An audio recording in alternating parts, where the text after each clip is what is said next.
વાત કરવામાં આવે તો વરસાદનો છેલ્લો રાઉન્ડ અત્યારે જોવા મળી રહ્યો છે। રાજ્યમાં અવિરત મેઘ મહેર જોવા મળી રહી છે, જેને લઈને વાત કરવામાં આવે તો વાત કરીએ મેટ્રો સિટી અમદાવાદની। અમદાવાદમાં વહેલી સવારથી ધોધમાર વરસાદ વરસી રહ્યો છે। અમદાવાદમાં સવારથી જ વરસાદી વાતાવરણ જોવા મળી રહ્યું છે। ગઈકાલે રાત્રે પણ કેટલાક સ્થળો ઉપર વરસાદી ઝાપટા પડ્યા હતા। વહેલી સવારથી વરસાદી માહોલ છે।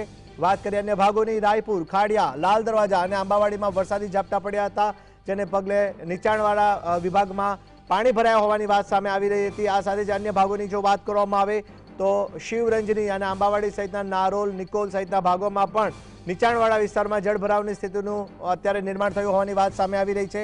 વહેલી સવારથી જ ધોધમાર વરસાદ પડી રહ્યો છે। હવામાન વિભાગે જે આગાહી કરી છે તે પ્રમાણે આજે અમદાવાદમાં હળવાથી મધ્યમ વરસાદની સંભાવનાને નકારી શકાય તેમ નથી।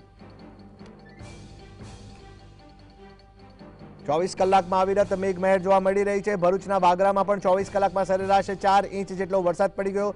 સુરત શહેરમાં પણ 3.5 ઇંચ જેટલો વરસાદ પડી ગયો છે। અમદાવાદ શહેરમાં પણ વરસાદી માહોલ યથાવત છે અને આજે દિવસભર વરસાદી માહોલ યથાવત જોવા મળી શકે છે। આ સાથે જ કહી શકાશે કે અન્ય ભાગોમાં પણ હળવાથી મધ્યમ વરસાદ પડે તેવી સંભાવના હવામાન વિભાગે વ્યક્ત કરી છે। અમદાવાદમાં હળવા વરસાદની સંભાવના વ્યક્ત કરવામાં આવી છે અને જેને લઈને વાત કરવામાં આવે તો આગામી 7 દિવસ એટલે કે 1 સપ્તાહ સુધી વરસાદને લઈ હવામાન વિભાગ દ્વારા આગાહી કરવામાં આવી છે।